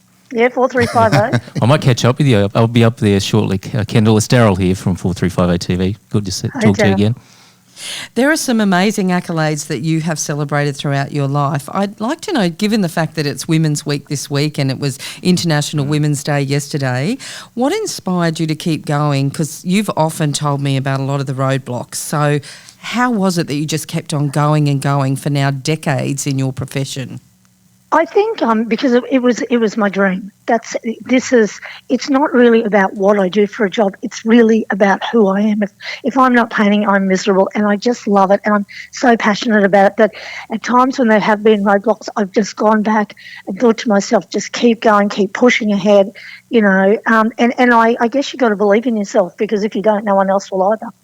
Your artwork, Kendall, is very unique. Was that something years ago when you started, which would be probably nearly 3 decades now, I'm sure, that in itself too would have been something where people went, wow, this is different. How did you get around that? It's strange because no one had seen anything like it, and I remember it all started when I was entering the Toowoomba show, and I'd done this painting, and I'd been labouring over it, which really isn't the style that I have now for days and days and days, and I put it against a fence, and my husband was mowing the lawn, and I just glossed it, and it was one of those windy Toowoomba days, and it blew over, and there was all the grass cuttings were stuck to it. So I went back in. I thought, I've already paid for my entry fee, so I just grabbed another board and did this painting really quickly, entered it, and I won the champion. And John Morrison was still is a big Australian artist, and he was judging it, and he said, I walked around the corner, and I'm like, I've never seen anything like that in my life. That painting's just a standout. And it all sort of went from there, and he wrote a story on it, and then all the galleries started calling me. So it was funny because it's even now in an exhibition situation or in galleries, they hang my art separately because it's different, so different from other work. Kendall, I think I might have just learnt a valuable life lesson out of this right now. So you don't let preparation get in the way of creativity. Is that what you're saying? Yeah, no way. I remember in the old McDonald's in Margaret Street, it'd been done up once before, but all your artwork was in the McDonald's there. It was absolutely beautiful. And would people describe you as the Ken Doan of the female world? Oh, I don't think I'm a Ken Doan of the female world. I think mine's a bit more stylised than his. But I think, no, I don't think I'm a Ken Doan. No. Yeah. No. Oh, beautiful. And what's going to take you up to Toowoomba today? What are you working on there today? I've got to meet some clients firstly with some of my homewares, and then I've got to meet another couple who want to order a large piece for their home. It's their wedding anniversary, so that's why I'm there today, and I'll pop in and see the gallery as well, that I'm in Feather and Laurie up there as well. Mm-hmm. Kendall, with yesterday being International Women's Day, we're celebrating that over the week. This show is really dedicated to that. You being in business and a creative, what's it like being a woman in that world? Well, do you know the art world predominantly was male dominated for years and years and years. It was, wasn't it? Yeah. Yes, yeah, it was, because do you know in the history of the Archibald, there's only so many women who've ever won it. Like that's a real man's show, and they actually created another art competition called the Porsche Geish, which was just for women. So it's like the women's version of the Archibald, which I've been hung in a couple of times. But it's look, now I think it's all evened out, and I think women are really starting to come, steaming ahead in the art world. And I think art's for everybody. It's all different styles, and I myself don't get a lot of discrimination because I'm a fairly forceful person. So I'm not going to be one that's going to stand there and say and take it. And my eldest daughter is also a professional artist, so she's in the industry as well. So I think we've come ahead in leaps and bounds, and I just think there's room in the art world for everybody. Kendall, for somebody that's listening to this and they've picked up that you're quite the character, you get around, you do a whole lot of stuff, but as you put it, you've been hung a few times. I initially went, hang on, what on earth are you talking about? But for the people that want to experience your art, how would they best do it? Oh, we've lost her Kendall again. Yeah, her end for some reason seems to be dropping out. We might have to get those details and share that with it. Well, I can answer that. Look at that, go Kim. Yeah, you can go to kendallperkins.com and you'll get an idea on there of all of the type of works that she does, the different sizes of the pieces and where she's presenting. She's got a gallery, of course, and she often does workshops with women as well in a corporate sense where they can do a bit of art whilst they're having, a get-together. It's really quite fascinating, actually, to watch her paint, which I have done before, and there's so many layers. It reminds me of what I think her life is like. It's just layer upon layer upon layer. It's like one of those Sara Lee cheesecakes, but in the painting realm, and the end results are just brilliant. And she is all over the world. If you go to South Korea, you'll find Kendall pieces. If you go to Hong Kong, Singapore, Kuala Lumpur, Mumbai, China, she's everywhere.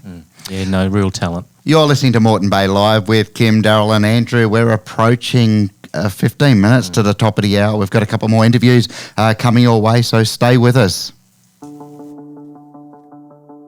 I met him on a sunny day in late July, and everything turned upside down. I almost lost track of time as weeks went by. I couldn't get him off my mind. I told him I want that great love, like standing in the middle of a bonfire. fire. Don't know how you got there, but you hold tight, knowing that you can't get burned. Just tell me how we lost track of everything but each other. I honestly don't know. And tell me how we messed up, drifting away from each other. Didn't want to let you go. Cause we wanted different things, and I have to deal with it, but it's not easy. So tell me how to let go, cause you really seem to know how to carry on your own. Ever since I got a good look in his eyes, I just knew that he was special. He said he wanted to take it slow, but I couldn't help that I wanted to take it to the next level. Cause I wanted that great love, like standing in the middle of a bonfire. Don't know how you got there, but you hold tight, knowing that you can't get burned. Just tell me how we lost track of everything but each other. I honestly don't know. And tell me how we messed up, drifting away from each other. Didn't want to let you go.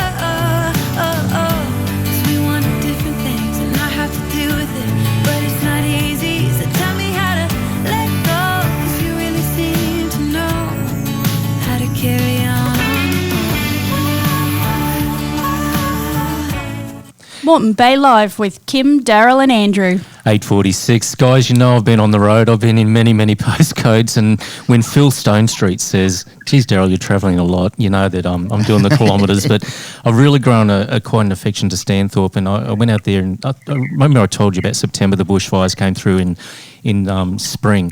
Absolutely, and, yeah. You know, that it wasn't enough that they had drought, then the bushfires, and then the water situation. And then I was travelling around the region. About probably 8 weeks ago, I met an incredible lady, Leanne Simpson from Vintage Roads, and she's got an antique shop just on the highway, just before McDonald's as you're going into Stanthorpe. So, yeah, we've seen that. That's cool. Yeah, it's great, mate. And the collectibles there. But Leanne's on the line. Hi, Leanne. How are you?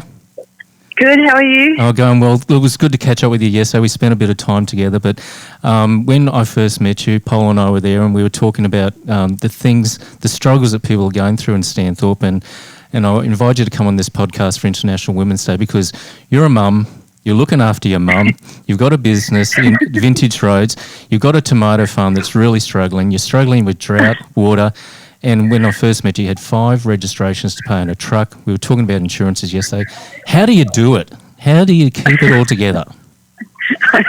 I'm not really sure that I am. I wake up in the morning and I just go to work. So it's just head that's down. all And, you can do. head down and just and take it on. And we were talking about mum earlier. She had been married twice before, and both the partners took over the finances and that sort of thing. And you're finding your mum is you're the decision maker, helping her make decisions in this day. Yeah, I guess. Well, I guess like she grew up in an era where it was okay, like to just be put in the background and do all the duties that you were expected of you, and you were told to just shut up and listen, and you didn't really have any control of anything. So now that she's on her own, she really doesn't know how to make decisions for herself anymore. So she struggles with just making everyday life decisions, and always needs that person to back her up, or needs to make sure that something's okay all the time. So she's and how's that quite frustrating. And how has that transcended to you now? As are you more the leader now with her, or is it joint decision making? Well, because like she lives with us now, and any real big decisions that she's got to make for herself, like buying a car and that, she just seems to have to, we have to go with her and help her out, and we basically got to tell her it's okay. If you want this is okay. Mm-hmm. And I guess there's just a lifelong of not being able to make those decisions yourself. She doesn't know how to do it now. So yeah. And we've just, I was just telling the guys out in Stanthorpe, a community of 5,000 people, nearly 70,000 people there on Saturday. How was business over the weekend at the shop for you? Actually, it was really, really good. We had a good weekend. Like, we didn't make any huge sales, but like people people when they're going through want to buy small things that they can take with them and that. So it was good. It was good exposure. We had a lot of little sales and they make up the difference. And yeah, I really love talking to people. I really love seeing where they come from and if they're coming back and making them feel welcome so they can come back. Yeah, it was really, really good. Leanne, being International Women's Day, we're celebrating that over the week. The official day was yesterday, and the show's really dedicated to that. You've been talking about your mum. What are some of the things that you have learned out of her experience, and what would you tell other people maybe that might be in a family dynamic that's similar to that? Look, I think, for my mum, I think it's never too late to get your independence back. It's never too late to grow or to learn to become independent. I think sometimes, with my mum, she's so her mind is she just seems so fragile that I think if you push them too hard, they sort of just clamor inside themselves and that. But if you have grown up in a male-dominated family. And no matter what stage in life you are, you have the power yourself to own it and to stand up and put your head up high and say your opinion is valued. Your worth is of value. And you're doing that, aren't you? You're stepping up. You've got business underway. You're having to, like you say, pick yourself up every morning and make this work. Have you made a decision to not accept maybe what happened the generation before you? Yeah. I don't accept. I'm not a really big on women's rights. I'm more of a people's rights sort of person for each other. Like my marriage with my husband is we're both on the level standing ground. Awesome. There are things that he can do that I can't, and there are things that I can do that he can't, and we just complement each other. And and like this weekend. We were out together building the fence on the side of the shop, and there was some women made a comment about, it was actually quite narky, but, aren't you a jack of all trades, you're in fencing? And I'm like, I'm actually not fencing, my husband's fencing. I'm just putting little clips on because I actually don't know how to fence. It doesn't mean I can't get out, help and try. It's not my expertise. And I think that I know women out there that can fence. And it sometimes we're still living in a world where people get shocked by what women can do, and I hope that one day that we get to a time where both men and women are appreciated as a person, not a gender, because that's where I think it needs to be. I don't think I don't think that either of us should be put up on a pedestal. I think we should be on level standing ground and just complimented for each other's worth. I think that is a fabulous way almost for us to end our show. And one compliment that I would also like to give you is that what I've learned from the people, particularly around the Stanthorpe region and regions like that in the last number of months, is that your self-worth is not equal to your net worth. And I tell you what, the people, honestly, and all the stories, for example, that Darryl shared with me, you just keep on going because I'm something and I'm of value and I will keep on going regardless. Yeah, absolutely. And look, I think that, we're living in very uncertain times and, we've got to stay positive and we've got to get up every day and we've got to stay together. We've got to stand together and we have to support each other. And Leanne, if I get in the car right now, head out of the Moreton Bay region and head your way, Stanthorpe, look, and Darryl and I have talked about this at length, so's Kim, we've all been talking about this. That region out there has just taken an absolute hiding from all corners. Tell us about the experience that, if I was to drive out there today, what I'd enjoy. Look, it's a great time to come out here, actually, because we've had so much rain now that everything's starting to look really green. I mean, if you look under the surface, you can still see where the bushfires have been and everything, but you will still see these businesses that haven't made any money the last 12 months that are still going. I mean, we live in a really good region where you can come and enjoy food, wine, and just the smiles on people's faces. I know some of us are getting down a little bit. Unfortunately, there's not a lot of farm going on at the moment. There are a couple of apple farmers that are here. I know for us as tomato farmer, we couldn't grow anything at all. There are no backpackers really around at the moment, but, you know, it'll come back. Like this time next year, you'll be seeing the farms again. You'll be seeing the backpackers again. And hopefully this, you know, in the next couple of months, the tourism will come back again. They quite often say that the best campaign is a scare tactic campaign, and I don't want to be negative about it or use it for the wrong purpose, but I do just want to suggest that, look, you know, international travel at the moment, there are big risks with that, and you've got a Prime Minister that's saying, don't go to this country now and don't go to that country. Bloody well, jump in your car and head out to Stanthorpe and have a really good time, because you're going to meet awesome people like Leanne. I'm pretty sure there is no coronavirus in Stanthorpe at the moment. We made it through the whole show without saying that word. Yes. You've done it. We do have a toilet paper shortage, though. Oh, do you really? I was telling you that this morning, yeah. We were sold out. My son sent me photos one day and goes, Mum, like before it actually hit the news, he goes, there's no toilet paper. I'm like, what are you talking about? I don't believe it, Daryl. It was only a few months ago that we're saying, look, don't stay at home, get in your car, go out to Stanthorpe, but maybe take a bottle of water with you or maybe buy one for the... So now we're saying, look, don't worry about the water. They've got the rain. Just take your toilet paper. Or newspaper. They used it once upon a time. It's not funny. My daughter and her boyfriend live in Ipswich, and they came down to us on Great, and they bought their own toilet paper. Oh, well, it worked. We didn't stock up not like everybody else. We were pretty stupid. I mean, I was thinking more like medicine. Leanne, we are just about out of time, but I really don't want to let you go without you giving your business a plug and maybe the town. Go for it. No, look, I just think everybody in town would appreciate the visit. And, you know, my shop, Vintage Roads, is our off-farm income. So if you buy from us, you are actually helping a farmer. So please come down and visit the whole area and come in and say hi. Leanne, thank you very much for spending time with our listeners. We'll be back right after this. You're listening to MoretonBayLive.com.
Moreton Bay Live with Kim, Daryl and Andrew.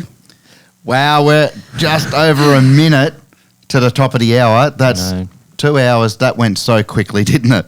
It flew. I don't normally get lost for words, but just summing up, just talking to Carney, all I could say was why, and that's probably one of the big things I got out of today. And but just Leanne just laughing. I mean, listening to her, they've got a tomato farm that's struggling, the business, but there's confidence back there with people going to Stanthorpe. But she's laughing and just taking every day. Isn't that the awesome Australian spirit? Up That's against it. They're resilient out there, mate, and they're resilient in Warwick, and Australians are bloody resilient. They're resilient, but they need our help. They Need need our us help. to get in the car and go out and enjoy those regional Yep. places. Take your wallet. Yep. Don't worry about going overseas and risking it. No Bali, There goes my holiday. no Italy. So Yeah. yes, but what an amazing podcast, and really some great topics there today for International Women's Day, and it goes on because Friday I cannot wait. 650 ladies up at Rumours International for Women of Strength, which is Toowoomba Hospital Foundation. Oh, Big shout wow. out to Alison Kennedy and Yes. the team there, and Julie Bishop speaking. So apparently, really tight security script. They're bringing her in. She's going to speak and bringing her back out. So, ladies, sorry, no selfies, but that's the understanding there. But that is going to be an incredible thing to go to Women of Strength on Friday. So I will be there. Be celebrating that. And also, guys, there's many other events throughout this whole entire week, and a great website even for people to go to is ncwq.org.au.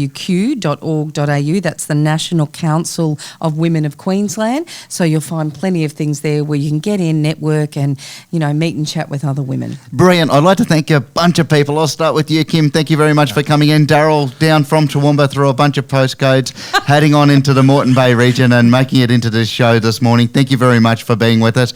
Claire and Jody, behind the scenes, they've done so much. They've brought so much together. They've made sure things have worked, and we have pushed through a couple of little technical difficulties this morning, but I think we got through that really, really well. Yeah. That was awesome. A massive big thank you to 4OUR 101.5 FM for allowing us to use their podcast studio. You can actually hire this out yourself, so listening to this gives you a bit of an idea of what you can get out of it. I think that's it for us, guys. We'll be back next week. We'll be back next week, so stay tuned.